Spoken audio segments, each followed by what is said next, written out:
and welcome to Always Take Notes.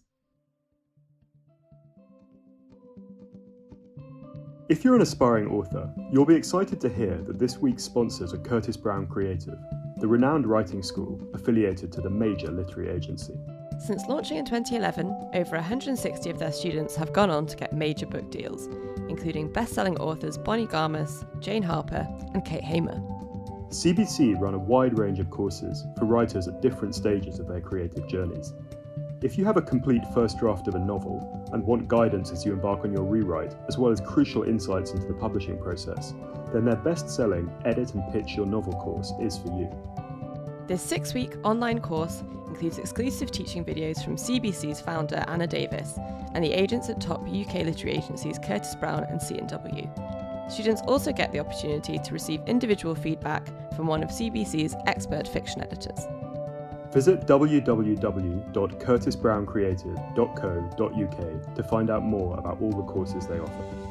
Curtis Brown Creative have provided an exclusive discount for Always Take Notes listeners.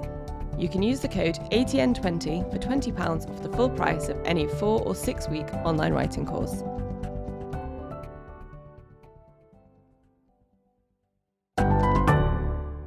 Hello and welcome to Always Take Notes.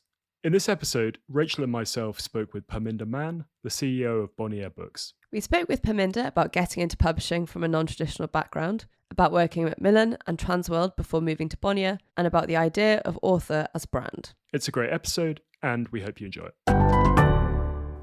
Perminder, welcome to the podcast. It's great to have you on Always Take Notes. We wanted to start with your early life and your childhood growing up in West London, one of 8 children, your parents, immigrants working labouring jobs. And we read elsewhere that you kind of would always go to the library and that this was a sort of opportunity to be in a quiet space outside this very busy home life. Could you tell us a bit about that? First of all, thanks very much for having me on your show today, Simon. It's great to be here.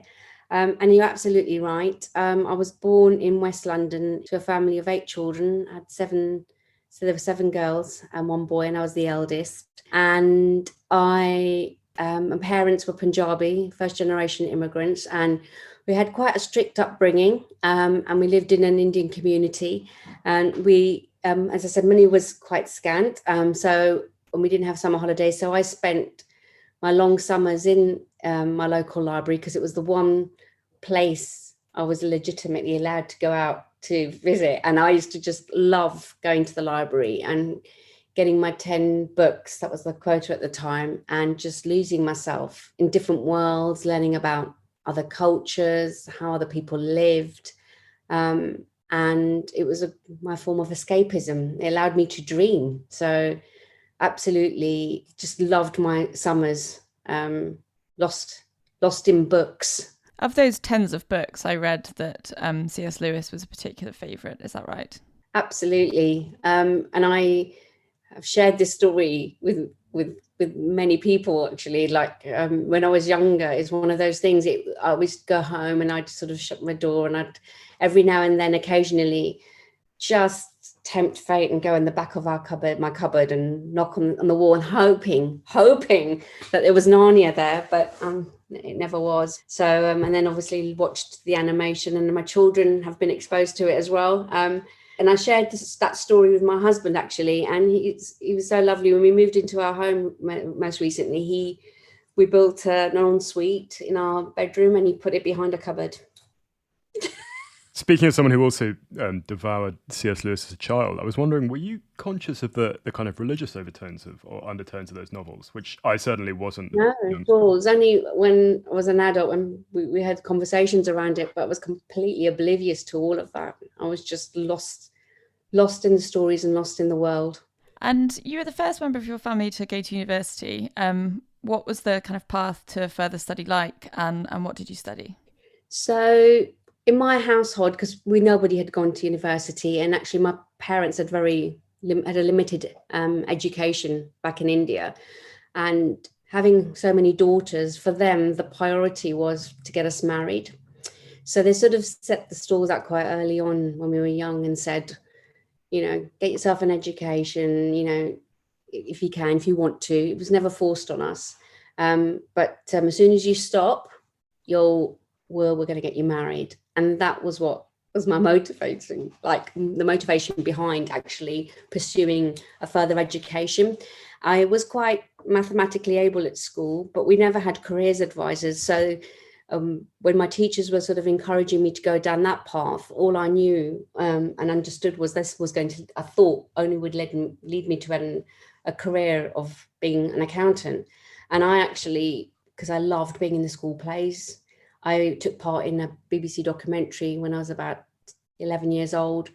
I loved art, I loved music at school. So I spoke to my drama teacher saying, I don't know what I want to do. And his words stuck with me. He said, if you don't know what you want to do, follow your heart and do what you enjoy doing, because it's just the right thing to do. So to prolong the whole process of getting married, I pursued with my education, and I then went to the dismay of my parents, who thought I'll be the next Carol Vorderman, but no, I'm going to study arts.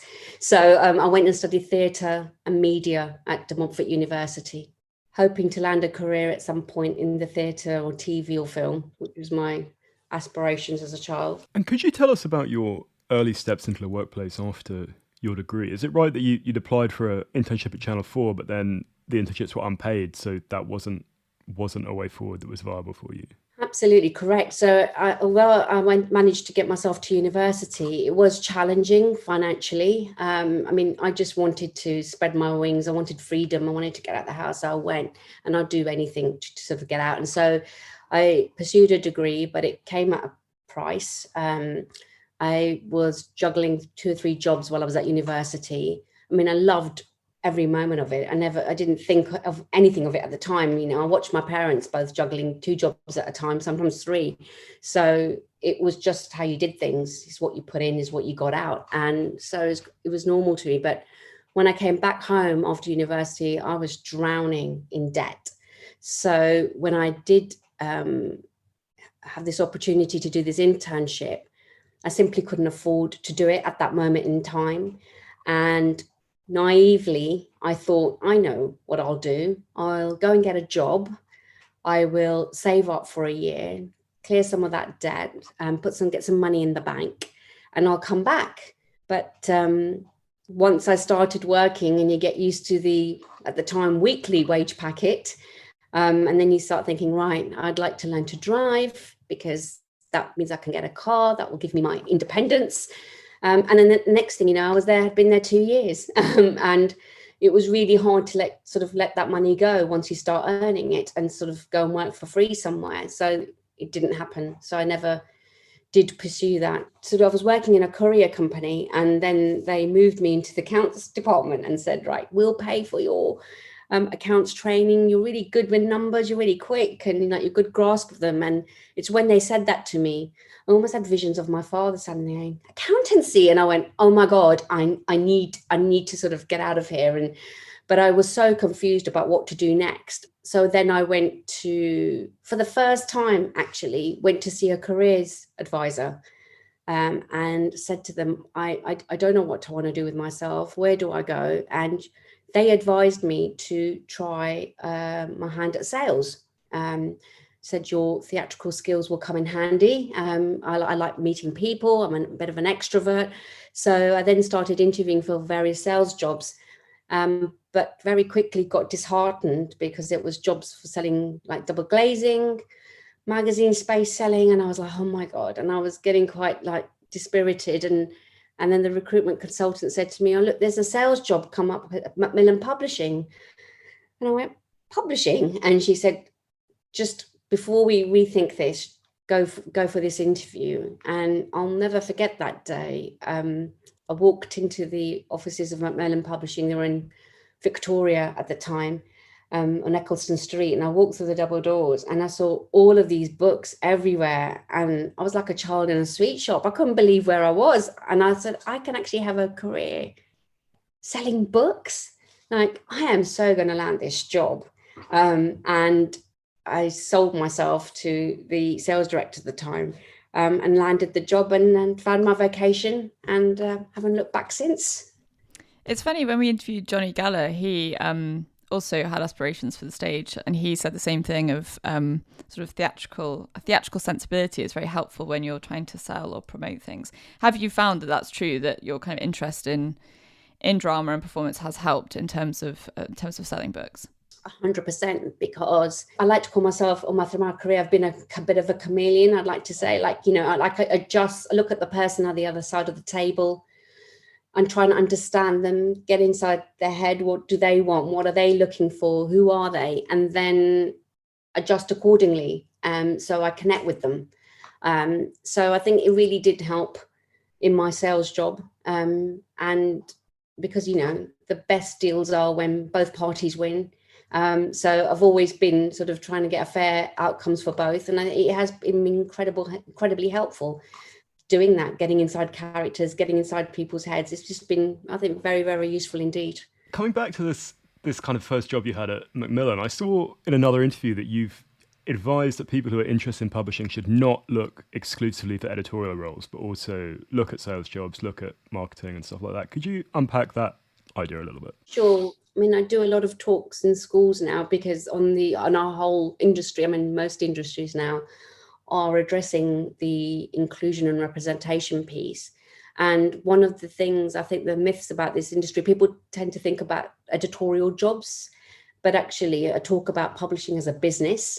We need people in all various disciplines, in sales, marketing, publicity, operations, production, IT.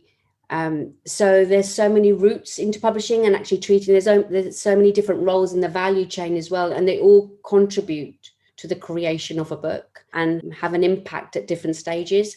And so just saying to people, I'm sort of trying to encourage people to join our industry in different routes, not just editorial, because it is a business after all. When you first joined Macmillan, how did you find the industry in general? Much is made today of inclusion and representation, as you say, and also how kind of white and middle class and nepotistic publishing has been historically.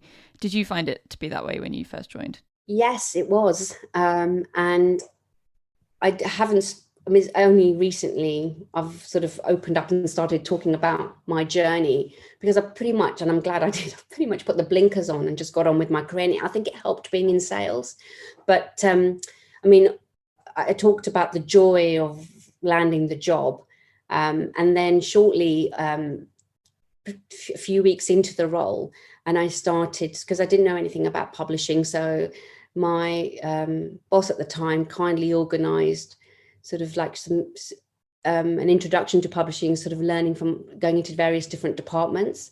And in that process, I was searching for someone that was like me, and I found no one. And up until that point, I wasn't aware of any differences. I wasn't, you know, I got through my life, like I just get on with people, I fit in, and I've never really struggled with being the odd one out. But then suddenly I became aware of my differences.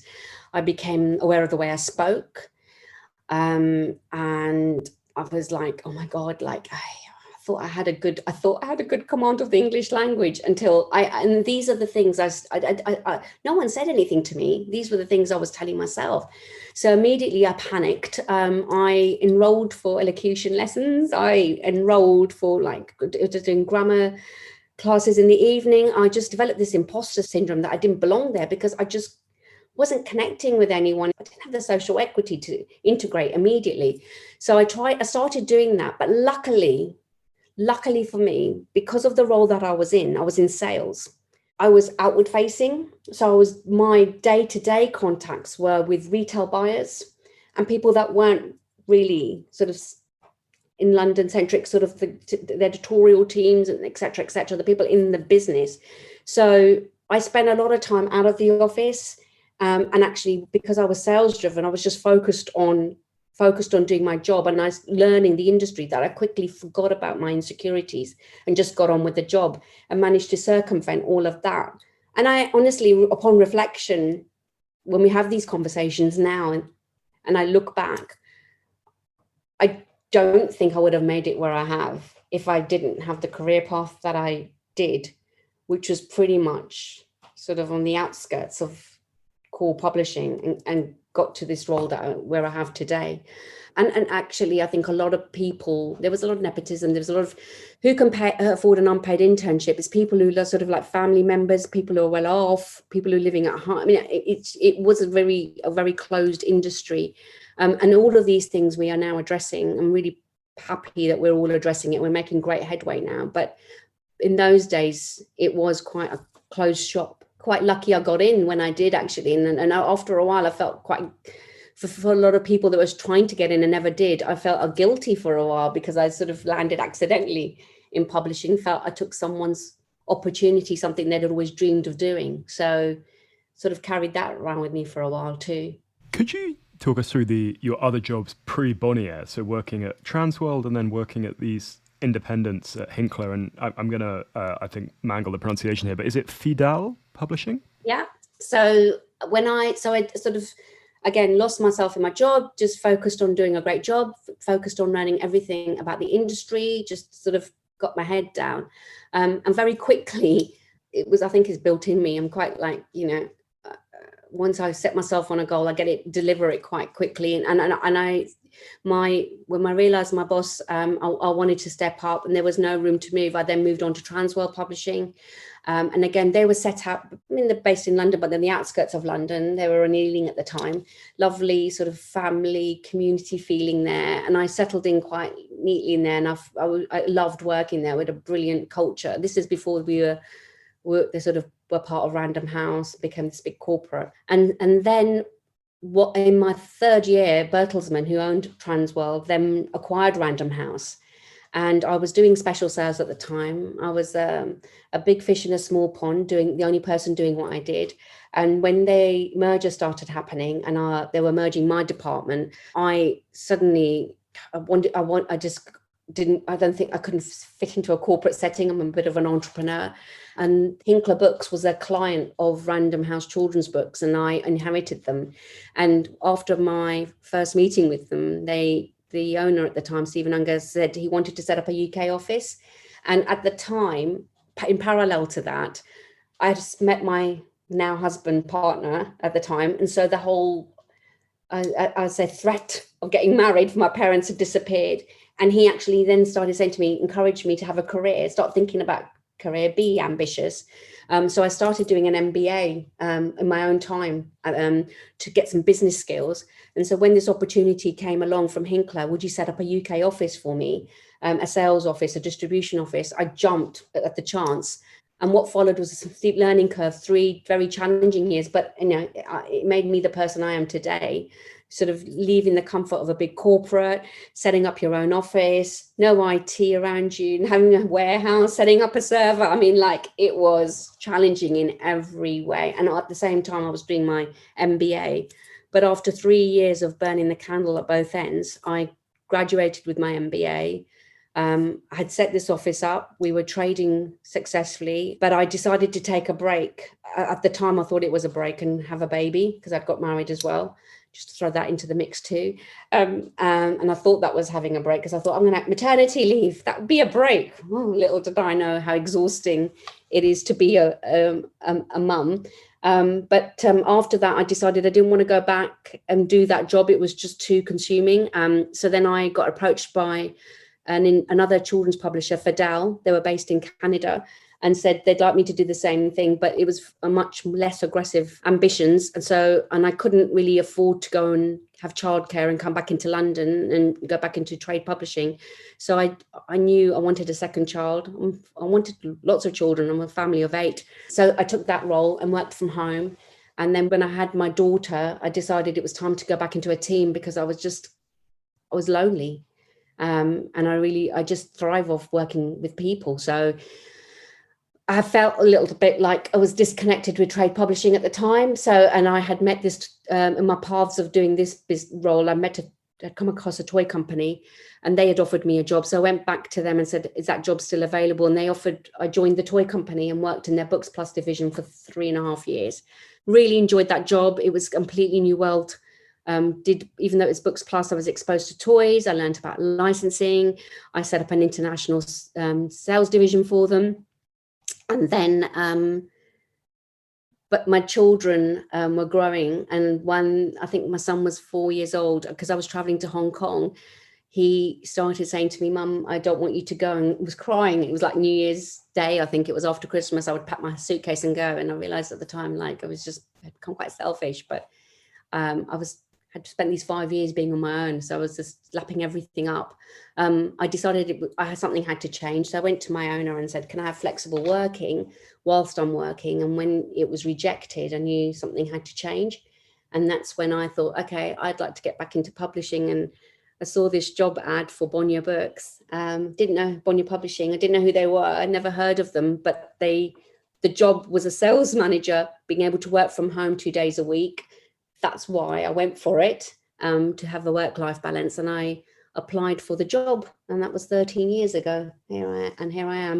How did that stint at the toy company affect your holistic approach to books now? I saw that you struck up a deal with Disney. How did that experience working there reshape the way that you think about books and promoting books and sort of merchandising them? It changed my approach to everything, in terms I started thinking about authors as brands, because it was all brands that we were dealing with in the toy industry, and how we market books as well, in terms of the assets that we used for toys. It was like marketing assets, particularly when I was selling to international clients.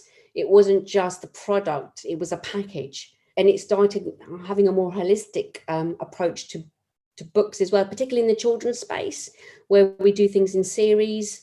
When we were looking at licensing and then brand extensions, it really started making me think beyond the single book, and just started thinking about it as a brand more so. I mean, it happened, and also now in the adult space as well. Actually, we're thinking about, when authors are coming on board, we're thinking not just about the one book. Is this author a brand? Is there a series in this? If they're a non-fiction writer, do we take them into fiction space? If they're a fiction writer, is there a non-fiction? Is there a memoir in this? Or I don't know. So we start thinking, and we're also thinking about like extensions on audio now. Is there a podcast? So it's thinking about all the different platforms we'll execute it, and thinking about content rather than just the one book. Here at Bonnier, we really have a very focused title count. So every book that comes in, every proposal that comes in, I mean, they're not all suited for that. We do publish books that are just like, we know they are going to be a one book, but we believe in them so much, we'll get behind them. But most of the time, we are thinking about beyond the book, beyond the one book. What other spaces can we take this author? How do we develop this author into a brand? Because, as you know now, people consume content in different ways. We've got readers, we've got listeners. We're doing a podcast here today. So it's how do we shape that content for different platforms and reach new readers? Because that's what we're all striving to do all the time. Always grow our audience space in different spaces, in different ways.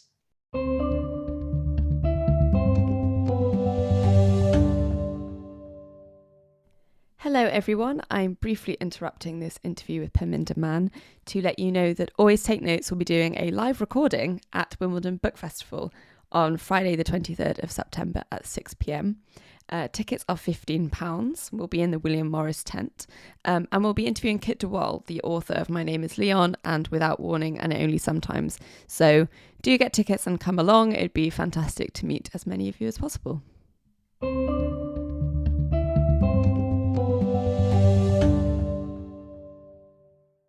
We had Lauren Child on the show recently, and we talked to her about the changing landscape in children's books over the past 2 decades, and particularly the rise of sort of celebrity authors, so people who have a profile from something else who then come in and write children's books. And she was, I think, quite thoughtful about it, but also said that, this is, from many writers' perspective, quite a challenging or even a kind of problematic development, because it crowds out kind of people who've come up as children's authors. What's your sense on that debate?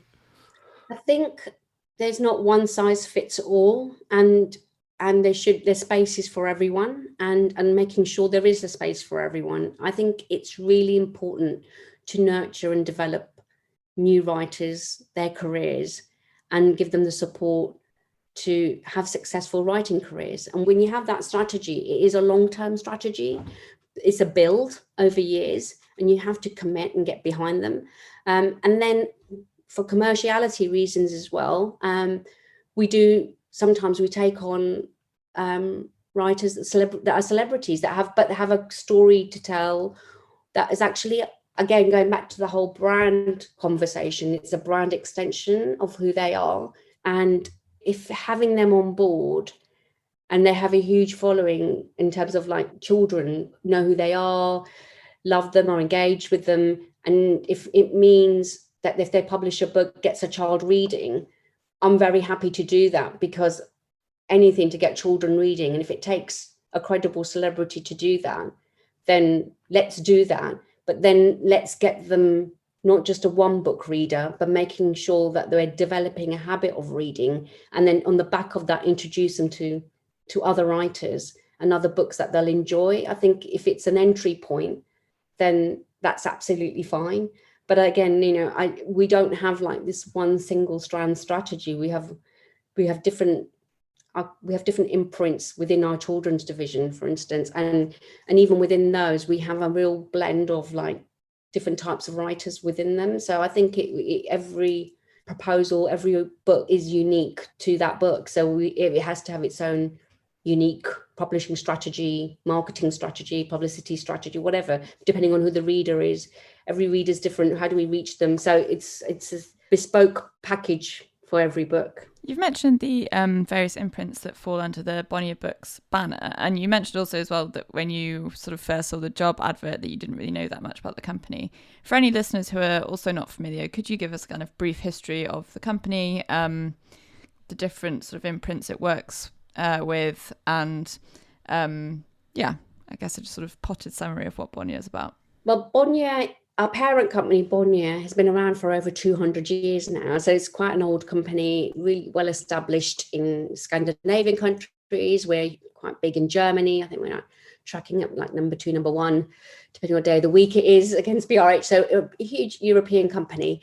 And they entered the UK, the English-speaking market, as we say, about 15 years ago. Now, just before I started, and they were acquiring just small children's publishing houses and leaving them pretty much to their own devices. And so they acquired a small children's publisher, Autumn Books. They acquired Templar Books. They acquired an Australian publishing house called 5 Mile Press, a French Picolia, a company called Picolia.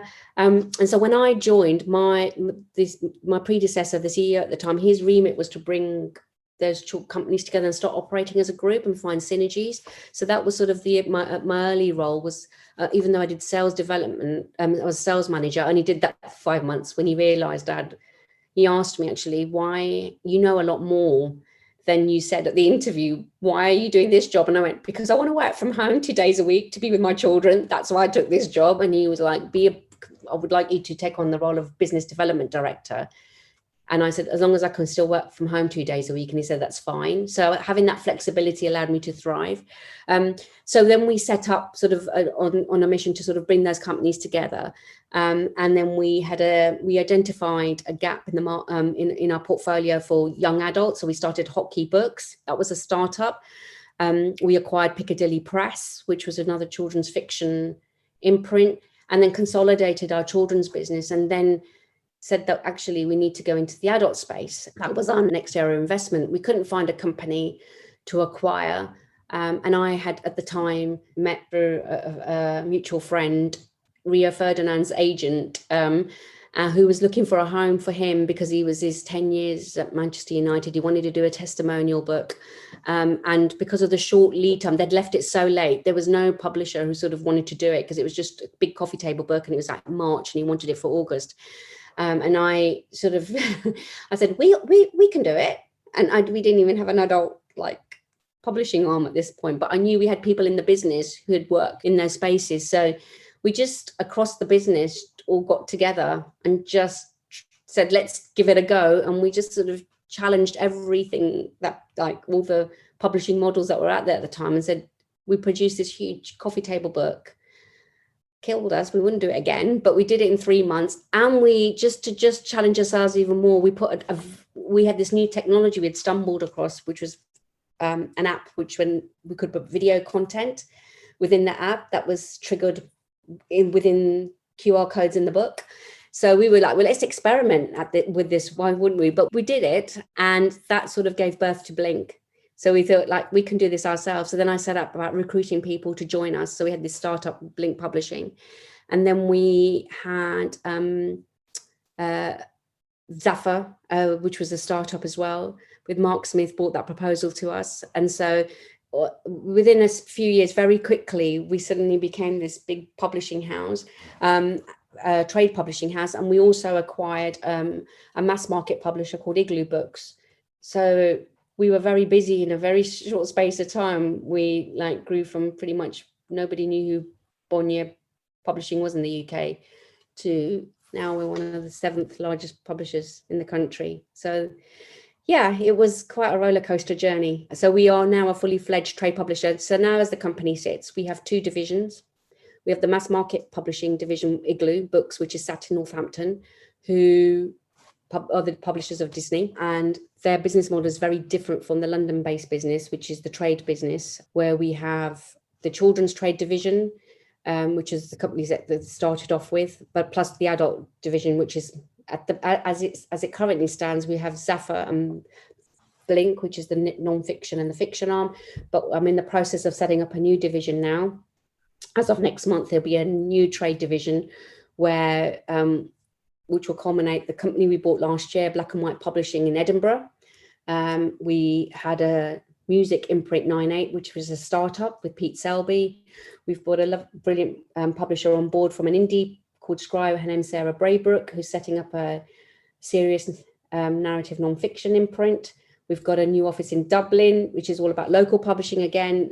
Imprint's yet to be named, and that's 12 books a year for the local market again there.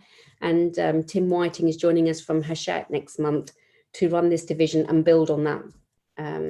So it's all about organic growth. There was a certain amount of controversy attached to the tenure of your predecessor, Richard Johnson, when he was CEO at Bonnier. So just from, this is what's in the public domain and what's been written, but that he promised huge growth, much higher than would be expected generally in publishing. And eventually it culminated in him being fired for misconduct and also allegations that he had absconded with potentially multi-million amounts of money. I don't know if you're able to talk about this at all, but is that something that you can, obviously you were there during this time, is that something that we can go into at all? Personally, I like to talk about the future, and I like to talk about what the turnaround we've had since he stepped down and I took over, and the great people that were there and the company that we are now. It's been a massive turnaround in terms of our reputation, and also the type of publisher that we are now. So prefer to fix the conversation around the positives around the future rather than dwindle on a past that we all like sort of almost like to think we've buried now and forgotten about and moved on from. Fair enough. In which case, could we talk about one of the projects you sent over, The Pointless Book by Alfie Days, who's a YouTuber and sort of general social media star. Could you tell us a bit about how that project came about, and also what the response and reaction to it was? So that was a project that was a real turning point in our story, because I remember at the time we'd launched Blink after the Rio Ferdinand project, and we had signed up to do his memoir, and we had signed up a number of other books. And one of my colleagues, her daughter was 14, 15, was watching YouTube. And she came into the office and she said, we need to do a book with a YouTuber. And I went, what's a YouTuber? So I was exposed to this world of YouTube. And these bloggers were ranking up more viewers than some of these TV programs when you started looking at the stats. And young people were so engaged with them. They were tuning in daily and watching them and their friends and living their lives out on screen. And so I said, we have to do a book with them. So the first book we actually went for was Zoella. We wanted, because she was like, Alfie's girlfriend, and we thought that we must do a book with Zoella. But then when we spoke to the agent, he was already in conversation with a publisher. Obviously now that was Penguin at the time. And we said, okay, in that case, can we do a book with Alfie Days? He's and he goes, what book would you do with Alfie? And again, Rachel, we're talking about the brand, my learnings at in the toy world. It was like, it's called Pointless Blog, we'll do a Pointless Book. So it has to be an extension of what he's doing on his channel. So that was the birth of Alfie Day's Pointless Book. And it was such an exciting journey because of my colleague's daughter. And she showed us, like, on YouTube, how many fans would turn up to events and how engaged they were. And it was just a crazy world at the time. And we were like, okay, we published the book and we just could not get placement anywhere in traditional retail because no one knew who vloggers were. What's a pointless book? It's not a proper book. And we were like, trust me, we tried everything and just nobody would list it. So my sales director at the time, she pulled a favour from her contact at Waterstones in Piccadilly, and she said, look, we want to have a signing. And they were like, oh, like, and so they agreed, but they said, we'll order 300 books. We said 300 books is not going to be enough. What do you mean? Like, even our top authors here, like that's about how many we ordered. David Beckham had, like, I think he was in signing about 2 weeks before. He owned 700, 800 or whatever books. And so we were like, we need more books. So they refused. So we ordered a lot more books and stored them at the office. And then it was on Amazon, like an obscure number somewhere. And then he went onto social media, onto Twitter at the time, and he tweeted about his book and he mentioned it in a vlog. And it literally overnight crashed Amazon's website and went to number 1. Then we had a call from Amazon. You never get a call from Amazon. Like, it's like, nobody's there on the other side. And we had this call from Amazon. What's this book? We've never had so many click-throughs in such a short space of time. And we said, he's a vlogger. What's a vlogger? We're like, they're all engaged. His book's coming. They were like, oh my God. So then we said to him to continue to sort of post about his book. Then it sort of came under the radar of other retailers and they were looking at it. What's going on? It's still at number 1 on Amazon. And then came the day of publication. And we had the Waterstones signing, and the PR team were sort of had organised to go with Alfie and do this signing on the afternoon of the Saturday. I never forget this. I was at home with my young children when we were having breakfast, and I got a call from the publicist saying, Perminder, oh my God, there are hundreds of girls outside Waterstones already. They've been here queuing since 5 a.m. And I was like, oh my God, she goes, it's getting quite scary. Like, there's loads, it's just chaos. And they hadn't organised security. I mean, this is the first time this has ever happened. So we weren't prepared for this. So I said, okay, I'll get myself over. And Alfie, oblivious to all of this and actually used to this in other spaces, was continued to tweet, I'm coming with Zoella. Oh my God, Zoella's coming too. So more girls were turning. I mean, it was like absolutely bonkers. And I think it was like 12 o'clock, Waterstones, the busiest day for them of the week, like had to shut their doors and stop people coming in because it became a security issue. And then I arrived in a cab. I couldn't get through the crowd. So I had to stop and I had to walk all the way through all these girls back into the store. And we thought, how are we going to get Alfie? How are we going to get him in? Like, there was just hundreds of thousands of girls outside. I mean, the roads were blocked. I think the staff were panicking in Waterstones. The ordinary shopper, they weren't allowed to get in. I think it was unprecedented what happened that day. And then we had TV crews turning up as well. Like, what is all this chaos? Who's Alfie Days? And I think he made headlines that day. Who's Alfie Days? Who are these vloggers? We managed to get him in through and got some security, got him through, and he signed 300, 400 books. It was just, the whole thing was just chaotic, but it was, we like to think, a bit of a rock and roll moment for us. And we got him out that day, but there were so many disappointed fans. And so what we did was then we organised a more coordinated event at Excel where we had security. It was organised, and he was there for the whole day, and he signed everyone's book who didn't manage to get in that day. And there was a lot of them very upset, lots of backlash on social media, but they never got to see him. So we organised that, post that. But what it did then was spawned a whole way of publishing, a raft of publishing around vloggers, and everybody was publishing a YouTuber after that. So I'd like to think we sort of like were the first to sort of do that and set a new trendsetter in that regard. But it was an exciting time. And I think since then, it's a norm now. We talk about influencers, not just on YouTube now. It's obviously moved on now. We then moved on to Instagram influencers, and now most recently TikTokers, which again, TikTokers, influencers have made books cool for young people. and really got them engaged with reading. We've seen that with 2-3 of our books last year that we published like 4 or 5 years ago, suddenly selling 4 times as much in 1 year as they'd done the whole of their publishing life. And that was because young people recommending, influencers, which are young people recommending them to each other in a very organic way.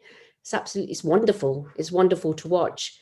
But again, loads of publishers really enjoying this current trend of TikTokers with their YA titles. And now, as time's going on, we're seeing the demographic getting older, users that are using TikTokers now. So I think it's an exciting time ahead for publishing in general in terms of engaging new readers with our books.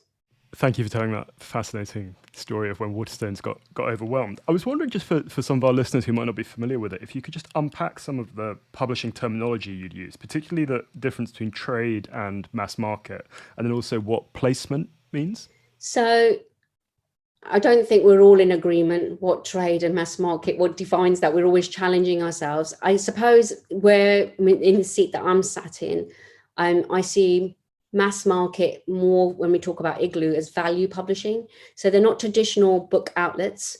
They tend to be like, well, Igloo's key customers, like we'd say the Works is like the big customer, which is not a traditional bookshop as such, but actually in the last 12 to 18 months, they are becoming a go-to destination for books now.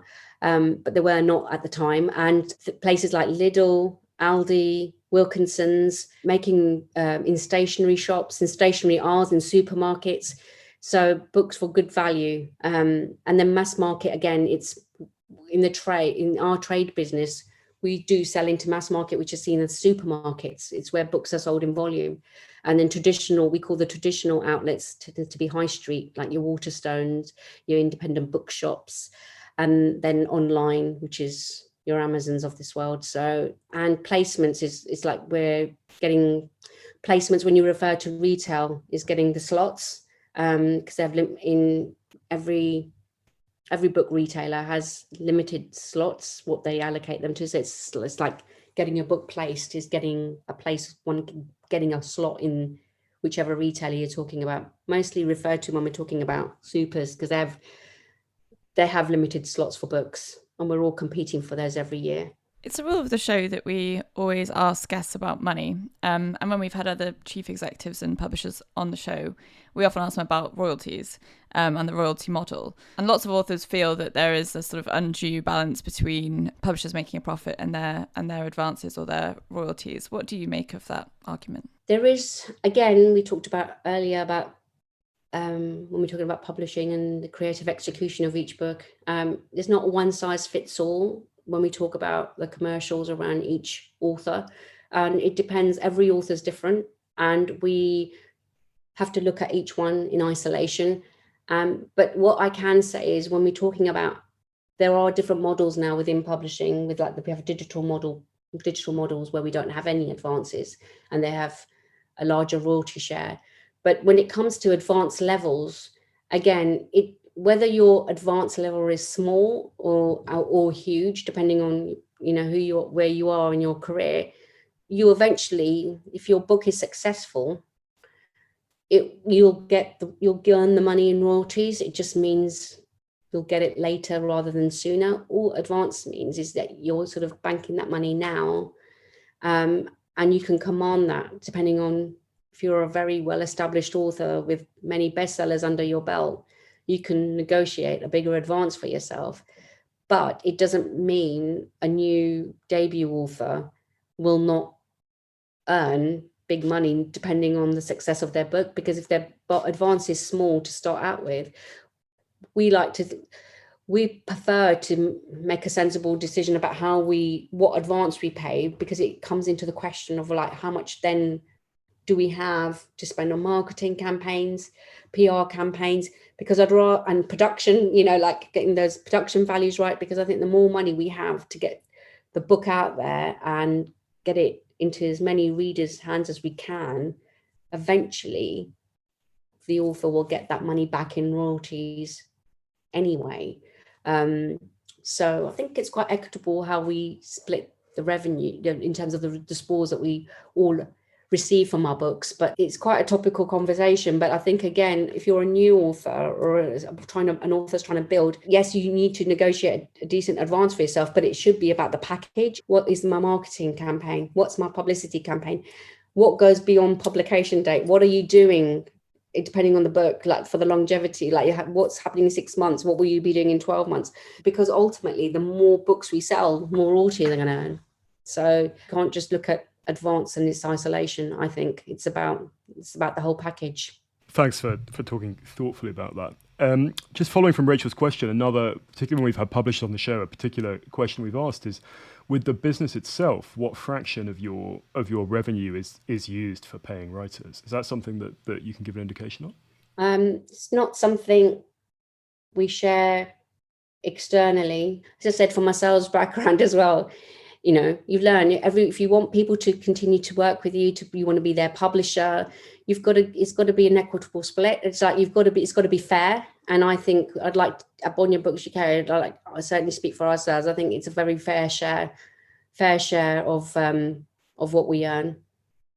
There's just so many parts of the on the value chain in terms of the spend that we have to think about, and not just it's a business ultimately. So we've got all different moving parts. We've got the production, the distribution, we pay all the editorial services that go into the making of the book. We want to make the best book we can, and when the revenues come in, the author gets their fair share, more than what's been agreed from the outset, which I think I like to think it's fair. We're coming towards the end of our time, so I wanted to ask about another smash hit of yours, The Tattooist of Auschwitz.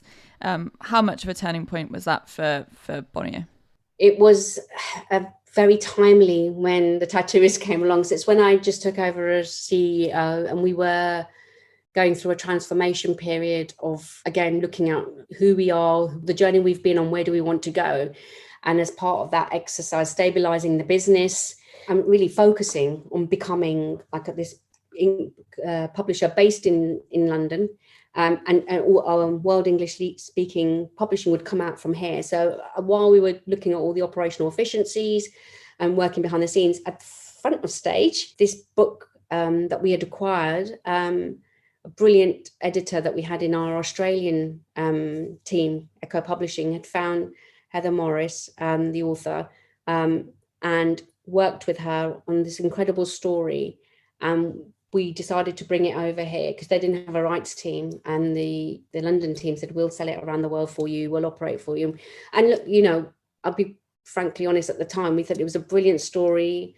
Really, I loved it when I first read it, but it was wonderful that this was a word of mouth success.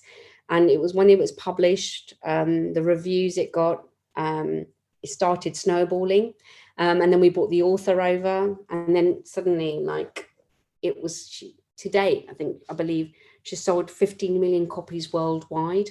It was a #1 bestseller, Sunday Times bestseller. It was on the top of the paperback charts. It was a New York's #1 bestseller. Honestly, it was just, the timing couldn't have been more perfect for we were doing all it was such a wonderful story to have at the time. This story that was connecting with everyone around the world. It was introducing, people who don't ordinarily read were buying this book because of word of mouth. They were sending on their own stories to our author, and that spurned a whole new book called Stories of Hope, people sharing their stories. It was bringing people together, it was connecting people, and it was just so lovely. And as I said, it was an unprecedented reader response as well. And although it was a #1 book for many, many months, although they didn't win any awards at the time, which, for me, it was really important that it just got people reading and people talking and people sharing and brought people together. And I think that's the beauty of books, it's stories that are universal. So that was just a timely bestseller. And I'm told everyone has one every now and I'm waiting for our next round for our next tattooist. But it was a book that really said everything about who we were as a company as well, just connected with so many readers around the world. A final question for me was about your new literary nonfiction imprint, and I was wondering where that fits into the kind of broader business model, given that you've mentioned these other projects like the Pointless book and things which were clearly hugely commercially successful, but are very different things. And what is the aspiration with that imprint, and then how was that perceived both internally and then maybe externally within the wider trade that Bonnier wanted to do that kind of thing? So one of the things when I took over as CEO was, again, when we talk about who we are, what kind of publisher are we? I wanted to build bridges back to our parent company in Stockholm, who'd been around 200 years plus. They've been publishing Nobel Prize winners. And so it was really in our quest to become a fully fledged trade publisher. We wanted to have a literary arm, and then which was the birth of Manila Press. And Manila actually pays homage to our owner's family home in Stockholm, which is called Manila. And so that's where we was inspired by that trip over to Stockholm, to their home, and understanding our heritage, understanding our history, and just sort of making a connection with that. But just as a interesting question at the end, I mean, when you go to Sweden, do you have to sort of go on the Bonnier family moose hunt or stuff like that? Like, how does it all work? No, they've got a wonderful family home, which is partly closed off, obviously, for the some of the family still live there. The chairman lives there, the previous chairman, but then they have this other part. They've preserved it. It's amazing. They have this beautiful gallery in there for portraits of all their authors over the years. It's absolutely, we can spend hours in there, but it was the decor, it's just all, it's not a public museum, but they open it up for special moments like shareholders dinners, when special guests come over. It is a very special place. So much history in there as well. And they've got the old library in there as well. And the first book, which was, I believe it's the first book they published, was proof that Napoleon didn't exist. 200 is still there in the glass case. I don't know. I don't know if it was a bestseller, but that's how the company started, with that book. So it's a wonderful, wonderful place. But no, I haven't been on a blue moose hunt. No, I don't think they have either, but not that I know of anyway. I'm hoping it's departed authors, because I would find it very unnerving if I went for a special event at someone's house and they had a portrait of me hanging on the wall. But anyway, thank you, Perminder, very much for your time. It was fantastic to speak to you, and wishing you and Bonnier all the very best going forward. Thank you very much indeed. Thanks for having me.